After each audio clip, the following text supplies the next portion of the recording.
$31 million on a single Silicon Valley estate looks like the ultimate real estate flex.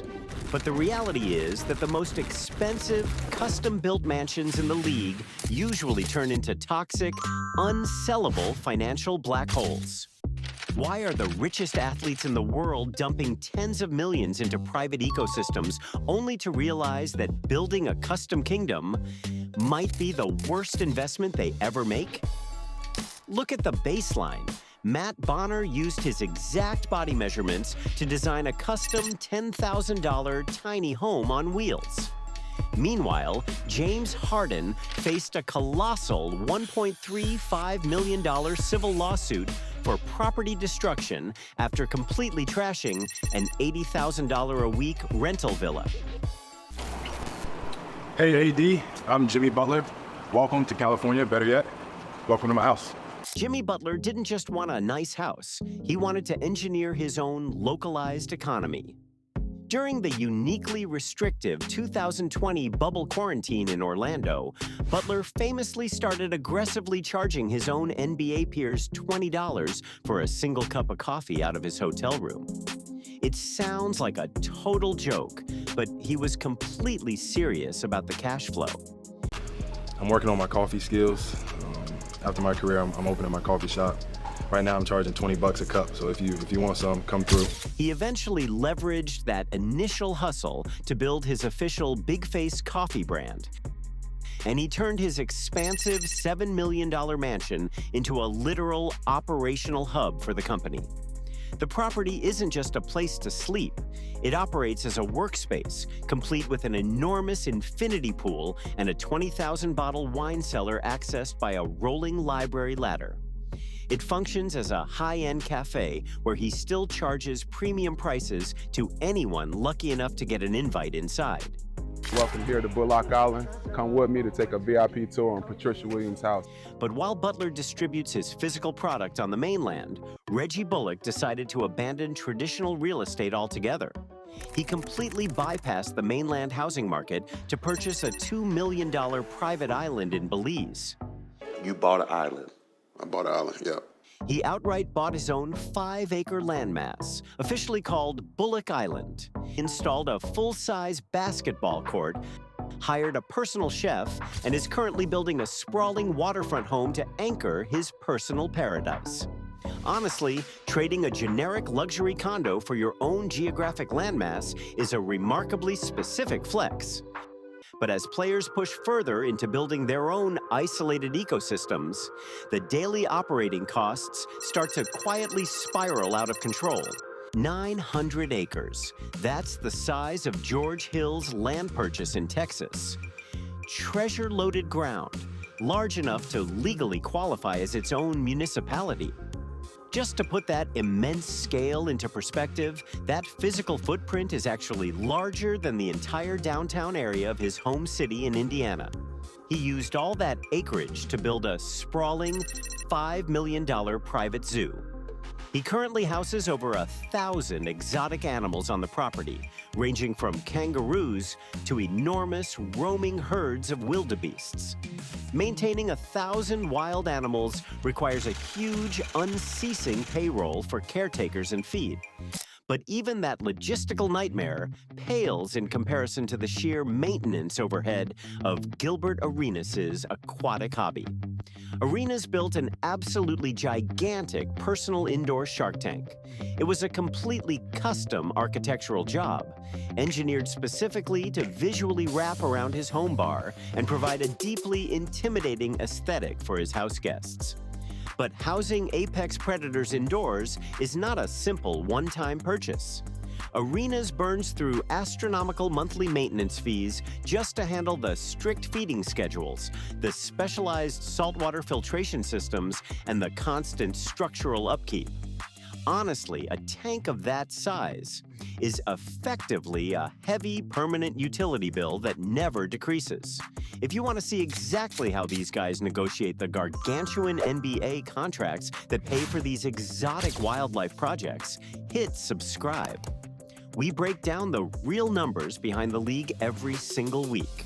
Once you cross a certain financial threshold, the purchases stop being about necessary square footage and start being purely about extremely niche passion projects.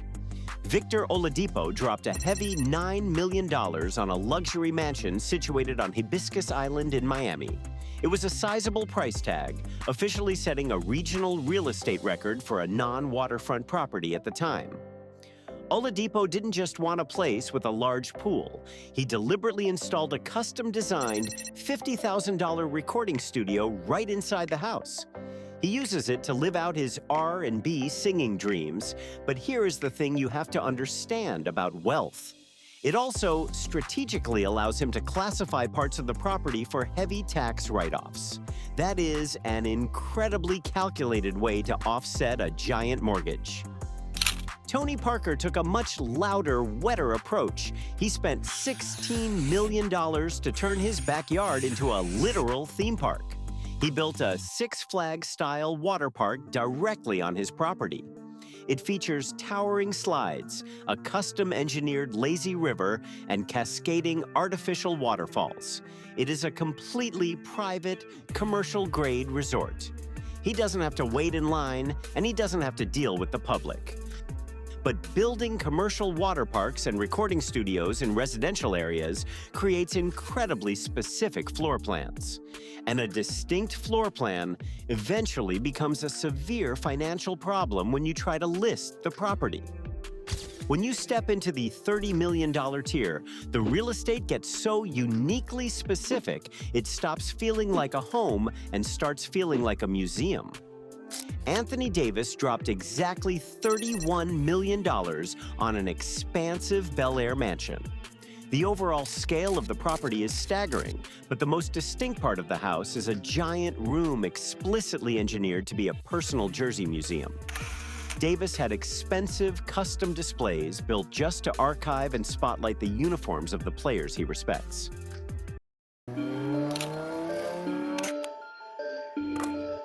Steph Curry matched that exact financial tier, but he took his $31 million to the absolute peak of the tech world. Curry bypassed the typical Los Angeles mansions entirely and invested his money into a private, sprawling new luxury property in Atherton.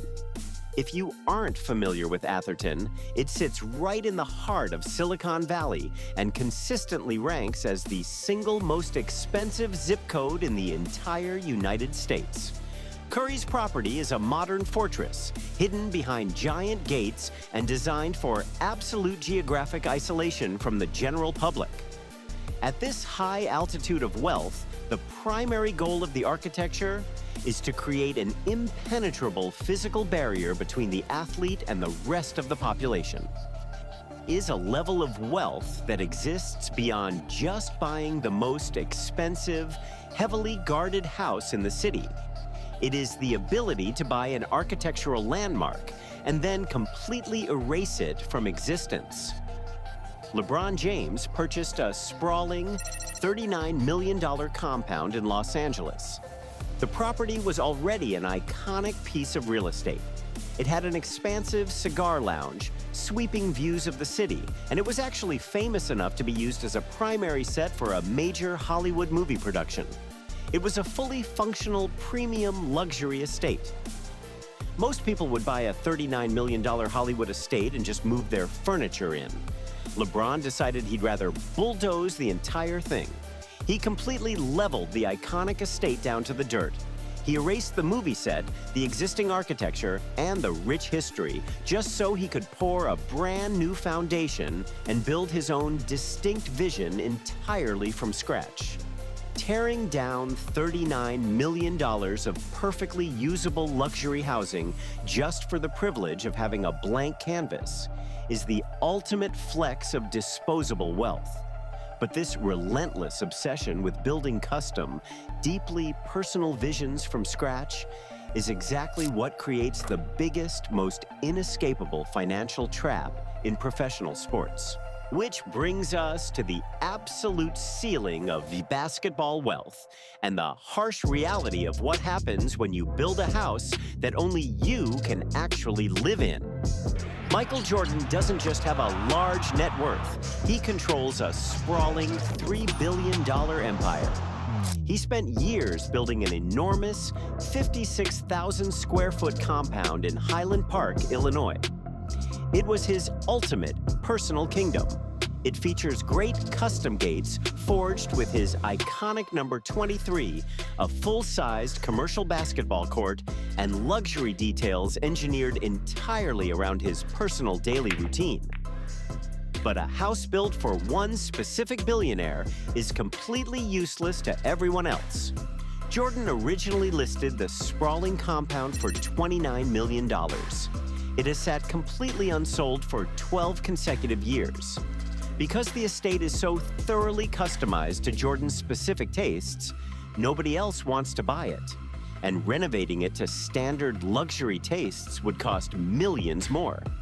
It effectively became a toxic real estate asset. To try and finally move the property, Jordan was forced to swallow a brutal price slash, cutting the asking price down to exactly $14,850,000. Even at a heavy discount, the giant Highland Park fortress remains completely empty, standing as a permanent architectural monument to the danger of the custom build. The inherent problem with building these isolated paradises isn't just the giant upfront cost. It is the endless, inescapable burn rate required to maintain them. And that financial bleed doesn't stop at the real estate. It extends to the specific fleet of toys required to truly isolate the lifestyle. Jordan owns an $80 million super yacht named Joy that costs up to $1 million a single week just to operate, fuel, and staff. But that isn't even his biggest ship. Jordan also purchased a majestic 75-meter mega yacht named Embrace. That specific vessel cost him $115 million to acquire. But here is the absolute kicker about nautical luxury. That secondary ship burns exactly $10 million every single year just in baseline maintenance fees alone. Whether he sails it across the globe or it simply sits idle in a private dock, that money vanishes into thin air. Building an ultra-customized private life on land or at sea doesn't just cost tens of millions up front. It traps even the richest athletes in the world in a permanent, lifelong cycle of extreme financial burn rates, just to keep the lights on and the public out. Let us know in the comments which of these hyper-expensive properties you think is the absolute worst investment, and we'll see you in the next one.